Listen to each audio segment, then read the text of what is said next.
El rey del CAS. El saqueo oculto del presidente y su equipo cercano. Elena Chávez. Guadalupe Acosta Naranjo. Que no se haga, le dimos mucho dinero. Tenía solo 24 años cuando Guadalupe Acosta Naranjo aceptó la invitación del ingeniero Cuauhtémoc Cárdenas a fundar el PRD. Los recuerdos se agolpan en su mente mientras platicamos de aquellos años en los que la izquierda penetraba directamente en el corazón de los mexicanos. Era, sin duda, la época de la verdadera esperanza. En su oficina de Reforma, donde tiene actividad constante y crítica al gobierno de López Obrador, el expresidente del PRD confirma que durante años el tabasqueño recibió por parte del partido que lo impulsó no solo apoyo moral para sus aspiraciones presidenciales, también se les dio a raudales ayuda económica en efectivo. El perredista inicia la charla sabiendo que la entrevista será integrada en este libro. Me mira a los ojos para decirme, no le tengo miedo a Andrés Manuel. Se relaja y fluyen las palabras de quien fue un pilar para hacer crecer al hoy presidente de México. Eso sí, me aclara, nunca fue un súbdito y mucho menos un aplaudidor a ultranza.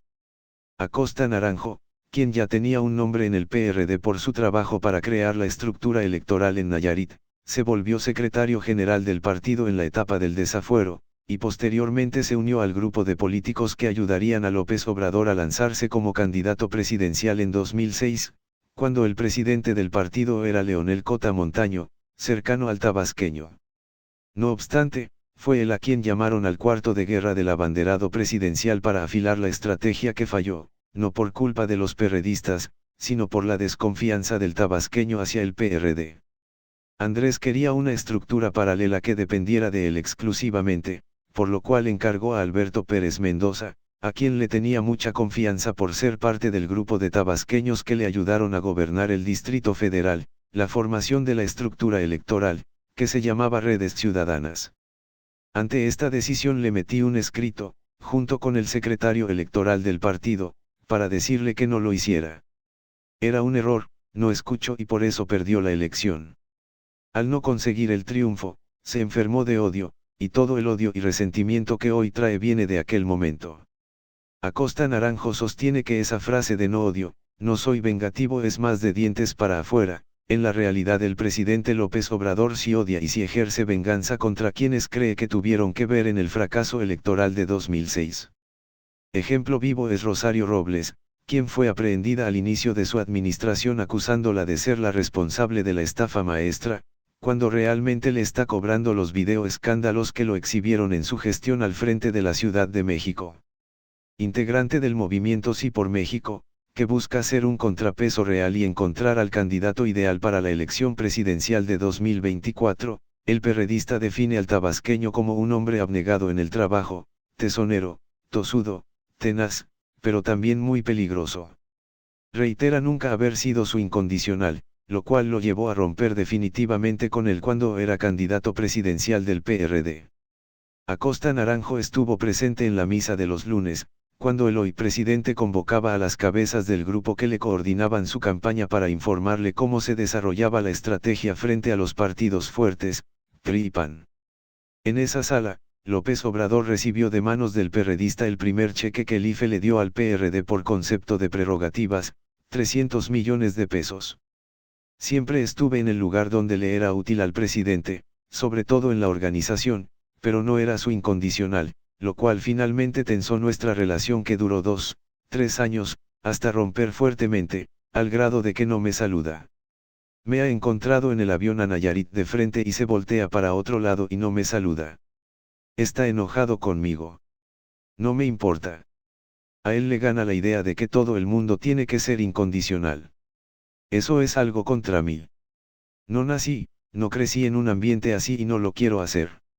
Viví como testigo privilegiado en la etapa de 2005 a 2009, hasta que rompimos.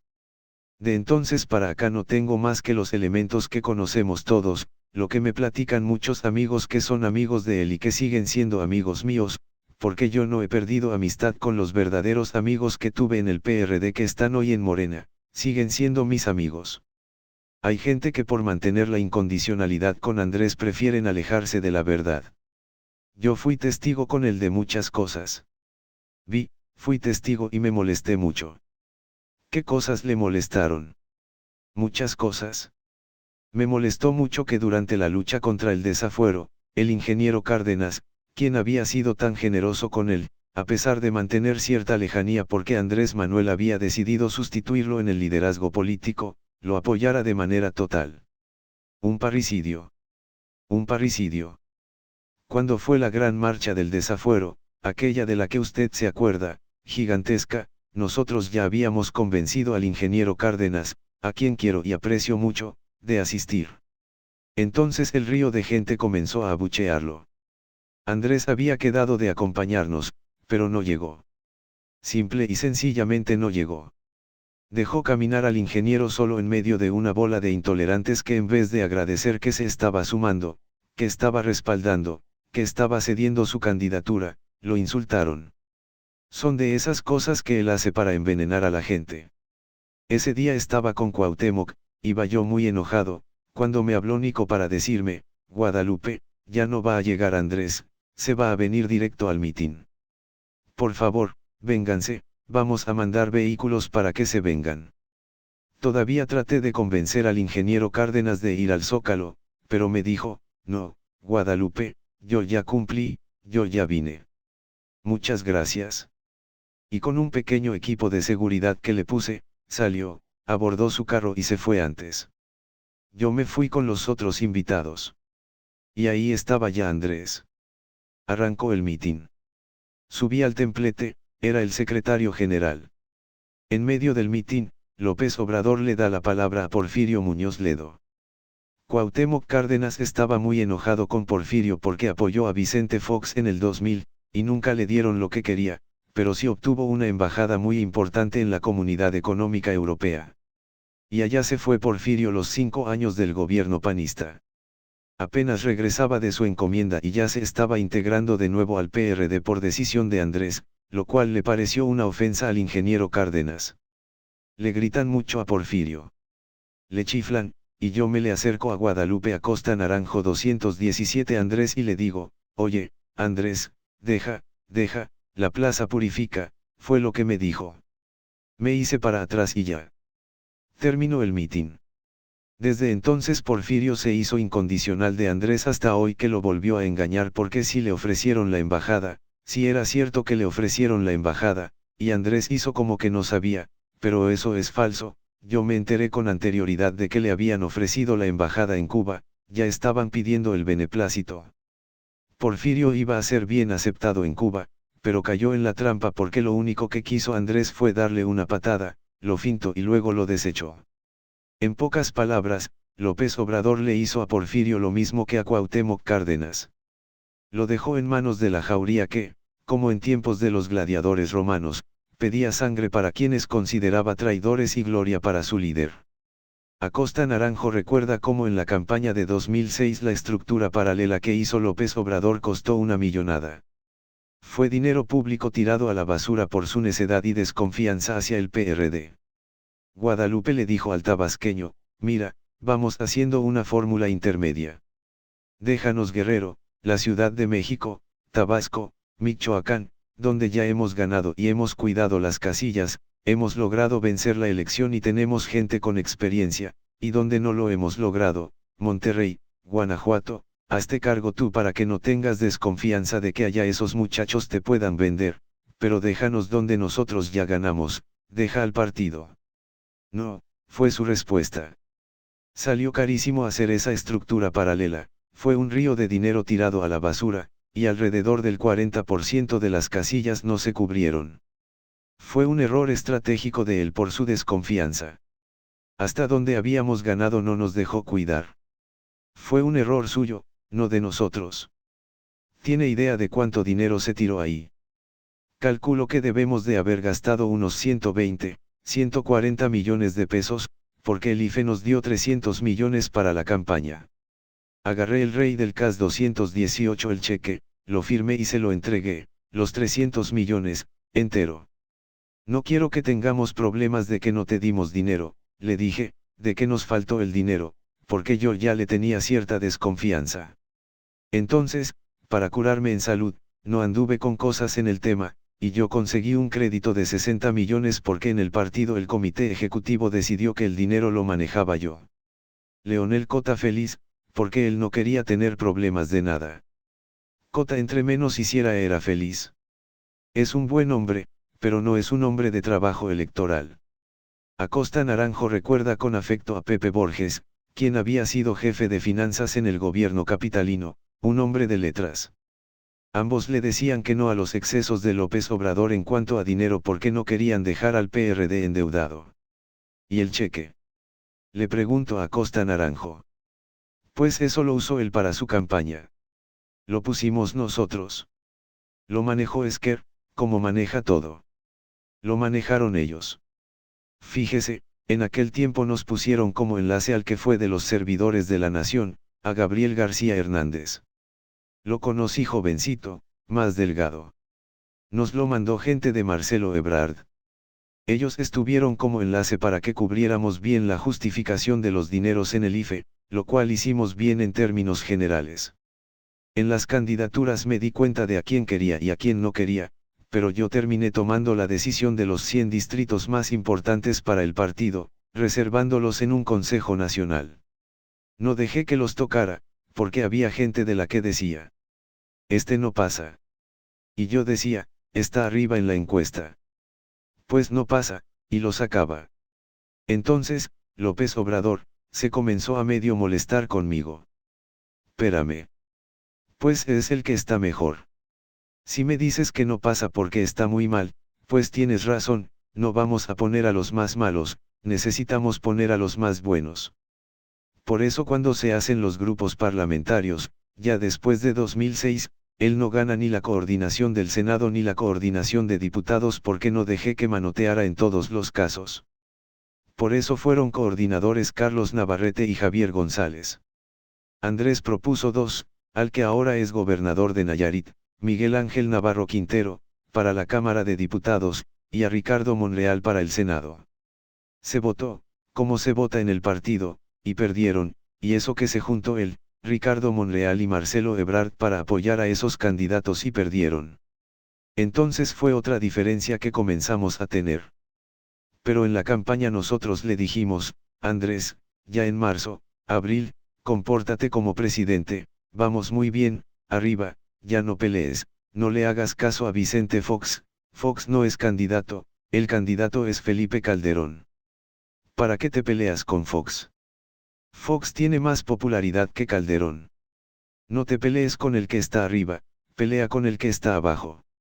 Le dimos esos consejos.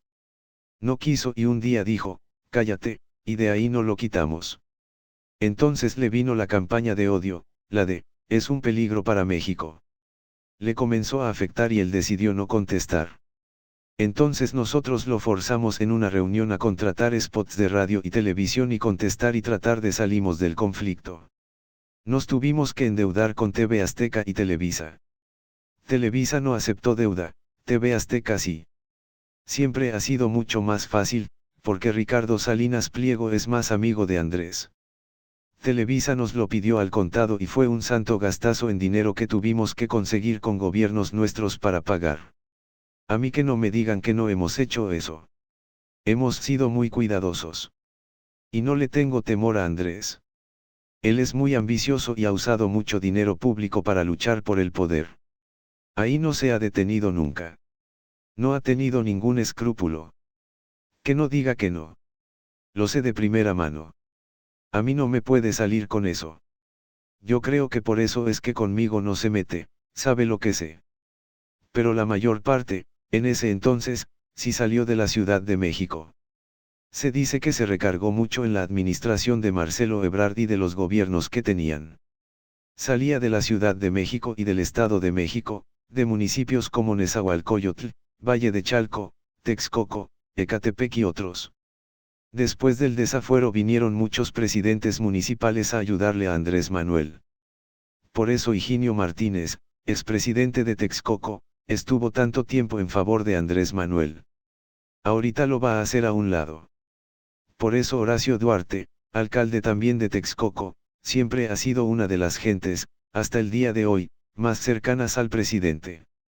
Andrés no quiere a Pablo Gómez, lo tiene ahí por un interés. No lo quiere porque cuando Andrés fue candidato a jefe de gobierno Pablo Gómez le metió una denuncia por no cumplir con la residencia obligada por el órgano electoral de 5 años, lo cual era verdad. Fue cuando intervino Ernesto Zedillo. Ernesto Zedillo se lo permitió. ¿Qué se hace? En ese mismo proceso todavía están enojados, porque Cuauhtémoc Cárdenas en el 2000 es de los que habla con Vicente Fox y le dice, oye, ya cada quien su golpe, tú ya ganaste la presidencia, nosotros ganamos la jefatura de gobierno. Ya no se abrieron paquetes electorales, ya no se hizo recuento. Santiago Creel se fue a la Secretaría de Gobernación, pero de los paquetes que sí se abrieron, por ejemplo, fueron los de la Álvaro Obregón. El PAN recuperó votos, por eso perdió la delegación Alejandro Encinas, que era candidato del PRD, pero Cuauhtémoc Cárdenas metió el hombro para que ya no se hiciera el recuento para Andrés. Y Andrés así le ha pagado. Eso, en verdad, francamente a mí me molestaba mucho. Con todo esto que estaba pasando, no se dio cuenta de que el objetivo de López Obrador era deshacer al PRD. Sí. Se enojó conmigo. Los años 2006, 2007 y 2008 fueron de mucho golpeteo. En 2006 yo apoyaba para la jefatura de gobierno a Jesús Ortega. Pablo Gómez ya había declinado por Jesús Ortega. Armando Quintero también había declinado por Jesús Ortega. Se hizo una elección en urnas y la gente decía vamos con alguien que venga del partido. Marcelo Ebrard apenas iba llegando. Y fue al lado de Manuel Camacho Solís, quien nos había perseguido de 1988 a 1994, cuando estuvieron en la regencia, ellos operaron. No estaba tan fácil que Marcelo Ebrard pasara. Faltando 2 días para la elección, viendo que estaba muy cerrada, Andrés Manuel dio una declaración en la jornada llamando a votar por Marcelo. Vino la elección del domingo y Marcelo Ebrard nos ganó por 7, 8 puntos. Jesús Ortega va y le levanta la mano. Nosotros estábamos muy dolidos. Al lunes siguiente llego y le digo, te vengo a renunciar. Entonces Andrés Manuel iba 14 puntos arriba para la presidencia. Dijo, ¿y por qué? Tú sabes por qué. Por lo de Chucho y Marcelo. ¿Para qué te metiste? Tú eres candidato de todos nosotros, no tenías derecho a meterte. Discutimos un rato. Tú eres CGHero, todo lo quieres hacer en bola, todo lo quieres hacer democrático y no, esto es un asunto de personas, me dijo, así el rey del CAS como Benito Juárez y aquellos hombres que parecían gigantes. A ver, aquellos hombres que parecían gigantes eran del Partido Liberal, Andrés, si había partido, y aquí hay partido, y tú te metiste injustamente en una decisión que debíamos resolver nosotros, que también te estamos apoyando. Lo iba a resolver la gente, ¿para qué te metes? Me dijo, bueno, ya, si un día quieres, regresa, yo sé que lo tuyo es por principios. Me fui a mi secretaría general, no fui a la siguiente sesión. Andrés manda llamar a Chucho, sabe que está el problema y le dice, coordíname la campaña. Chucho termina siendo el coordinador de campaña de Andrés Manuel después de que le había hecho eso. La de 2006.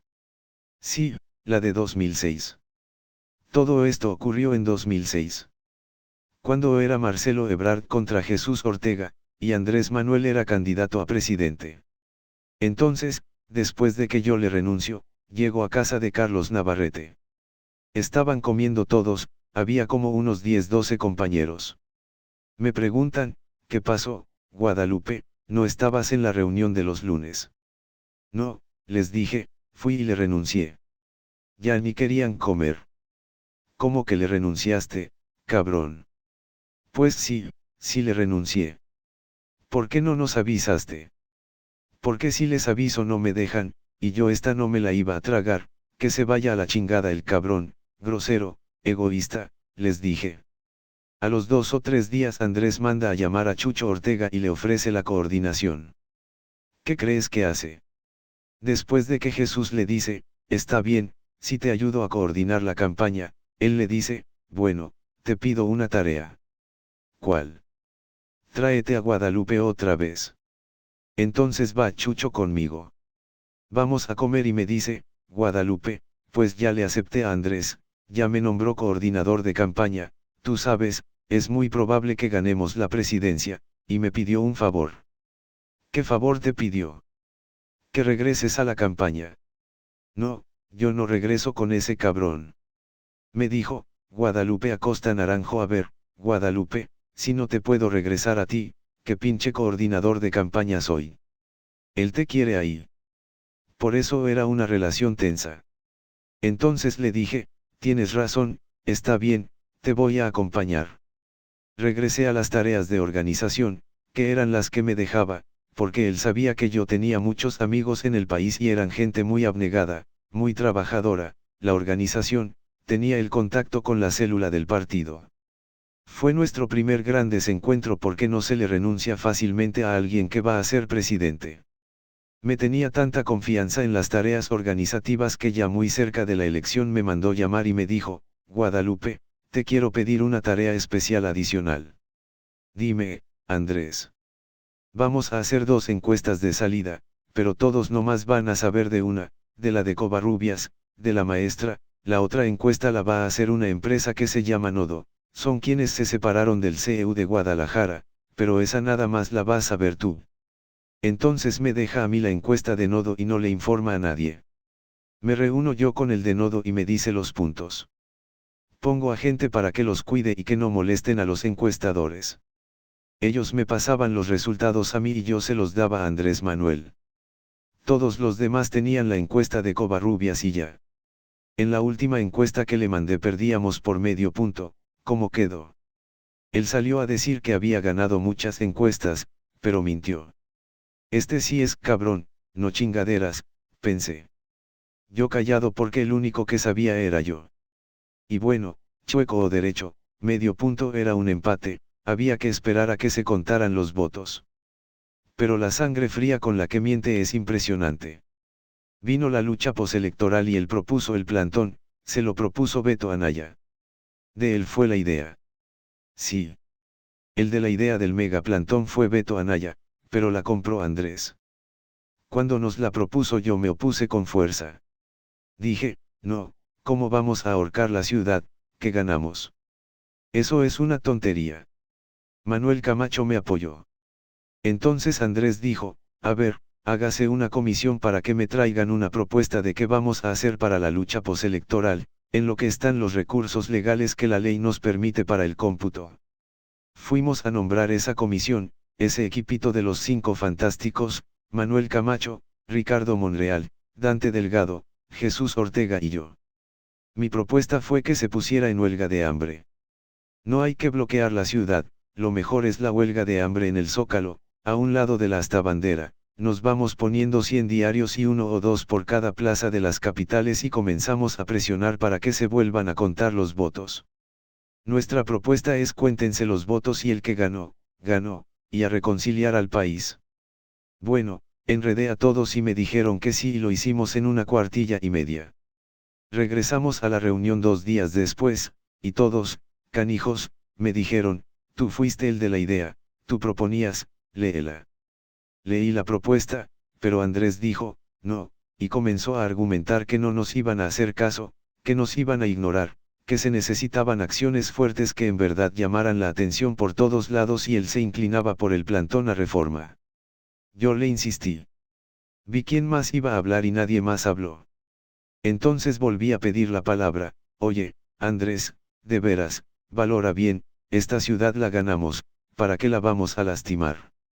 Segundo, tú nos has dicho que no vamos a romper ni un vidrio ni pintar una barda, que la política es pacífica. Tercero, lo tuyo es ser mártir, le dije, a los 20 días vas a tener una peregrinación, no un mitin, y la presión internacional va a ser muy grande porque lo único que queremos es que se vuelvan a contar los votos, es todo. Pero, a ver, no hay coincidencia, hay que votar tu propuesta con la propuesta que estoy haciendo. Y se votó. Dijo, primero la de Guadalupe, pero no era de Guadalupe, era de la comisión. Levanté mi manita votando en favor de mi propuesta y nadie más levantó la mano, ni los de la comisión. Luego, por su propuesta, todos levantaron la mano. Le tenían miedo o respeto. Las dos cosas, unos le tenían respeto y otros tenían temor de enemistarse con el líder máximo. Entonces yo sí voté en contra, y se acabó. Vino el mitin, sentí que estaba marginado de las tareas, no la hice de jamón, él planteó lo de quedarse ahí, la gente votó que sí. El acuerdo volvió. Salió Marcelo Ebrard con un mapota grandote porque ya él traía donde iban a ponerse las carpas, las cocinas, organizando lo que nunca había organizado en su vida. ¿Qué chingados ha hecho él algún plantón? Pasó. Me fui a comer, junto con Jesús Ortega, Carlos Navarrete, Eduardo Espinosa y Jesús Zambrano, con unos libaneses que están muy cerca del Zócalo y eran simpatizantes del movimiento. Bueno, pues había sido más o menos destituido de mi trabajo de organización, pero me fui tranquilo. Estábamos comiendo. Yo me había tomado como unos 3 o 4 tequilas dobles cuando me habla Nico. Me dice, licenciado, ¿por qué Nico a todo mundo llama licenciado?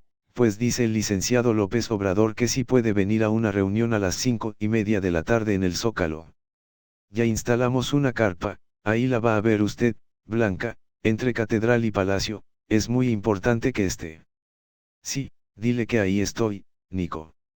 Y luego le entra la llamada a Jesús Ortega, y luego a Carlos Navarrete, para citarlos también. Llegamos y había como unas 30 gentes. Yo me senté hasta atrás, me acuerdo, me senté en la última silla. Andrés explicaba que había, por los informes de la policía, gobernábamos la ciudad, 800 gentes en el Zócalo, entonces se tenían que tomar medidas urgentes de organización para evitar el ridículo, porque si eso se seguía así, iba a ser un golpe al movimiento. No era nada en cuanto a presencia del pueblo. No, y menos para el Zócalo.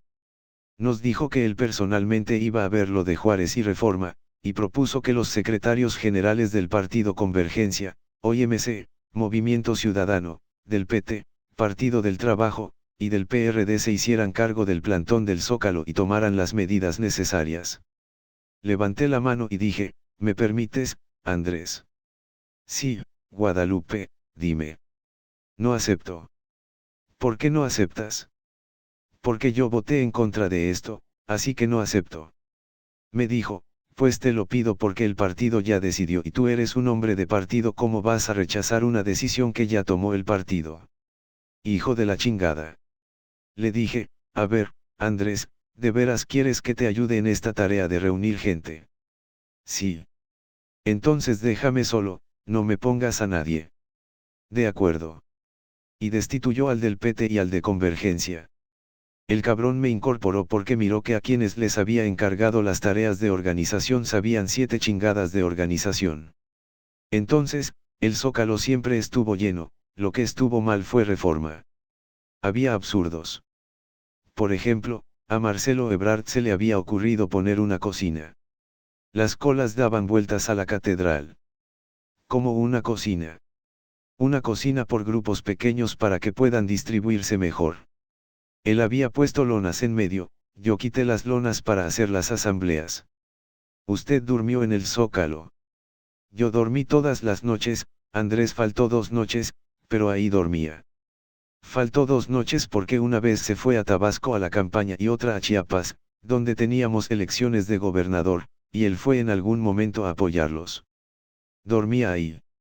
Mandé traer de la central de abasto las cosas que se ponen, de madera, porque llovía mucho y la gente se mojaba.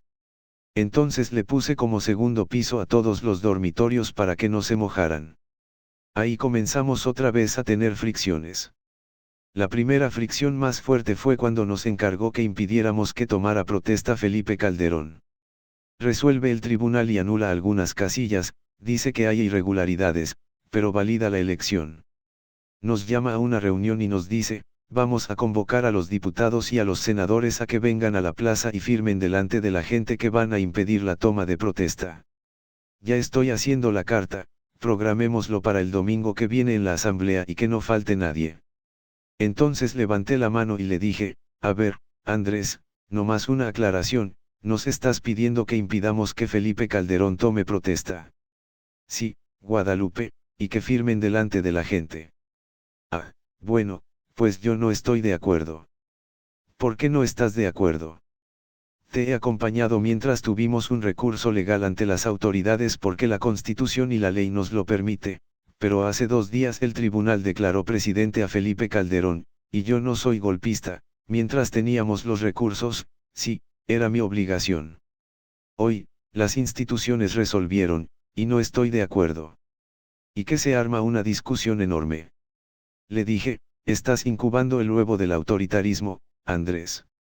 Así no es esto, no es por lo que hemos luchado.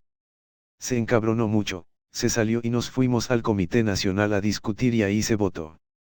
Tuve 6 votos, el de Fernando Belaunzarán fue 1 a favor. Verónica Juárez y Miguel Barbosa votaron conmigo. En aquel tiempo fueron 6 votos negándonos a eso. Pero si fueron al Zócalo a firmar, como él quería. Fíjese que si firmaron la carta, si mal no recuerdo. Era muy lamentable. Ahí Andrés me agarró mucho coraje porque le dije autoritario y que yo no era golpista. Ahora que habla de golpes de Estado. ¿A nosotros cuándo se nos ha ocurrido quitarlo? Estoy muy inconforme con su gobierno, pero no estamos preparando un golpe. Ganó la elección, que termine y se vaya. Cada vez que tuve cosas que contradecían mi conciencia no le hice caso. Tal vez el haber cedido en ayudarle a sostener su gobierno legítimo, porque se dio sueldo de 50.000 pesos y le daba 50.000 a todo su gabinete, una bola de inútiles que no hacían nada. Ese dinero salía del partido. Sí, del partido. Hacíamos una cooperacha mensual para darle. Cuando había excedentes de la Cámara de Diputados, no se repartía entre el grupo y se lo dábamos a Andrés. Siempre fue todo en efectivo, excepto el cheque del IFE. Bueno, el cheque porque era legal. Tiene usted razón en que es el rey del CAS. Todo era en efectivo. Acosta Naranjo recuerda a Claudia Sheinbaum en esos años turbulentos. Confirma que ganó mucha confianza del presidente cuando salió el primer video de Gustavo Ponce, luego el de René Bejarano. Entonces los manda a llamar Andrés Manuel y pregunta, ¿quién más está? Y Claudia dice, está Carlos. Lo entrega. Y Carlos y más tiene que salir a declarar, y se supo, por cierto, que el dinero que le estaba dando Carlos Ahumada era para llevarse a Claudia Sheinbaum y a sus hijos a Europa. Eso lo dijo Carlos y más. Está en el video. Eso lo dice Ahumada, era para ellos. El presidente creó un Frankenstein. Y desde ahí Andrés Manuel le tiene confianza, pues si fue capaz de entregar al marido. Por eso la quiere. Porque la va a manipular. Entonces sí tuvimos muchas diferencias. Yo luego llegué a la presidencia del PRD, seguí siendo secretario general, y cuando llegué a la dirigencia nacional terminamos de romper. ¿Usted cree que verdaderamente no tenga dinero? Sí lo tiene, pero lo tiene muy guardado. Es obvio que él ha tenido un ritmo de gastos de campaña que no se explicaría si no es por las transferencias de dinero, de sobres amarillos, como dice Carlos Loret. Eso no hay otra manera de explicarlo. Además, había un equipo grande. No era nada más él. Si hubiéramos mantenido solamente al líder, porque tenía que andar recorriendo el país, pues eso se entiende, pero había una bola de gente que no servía de nada. Tenía secretarios y subsecretarios, y todos ganaban 50.000 pesos. Evidentemente Marcelo los sostuvo.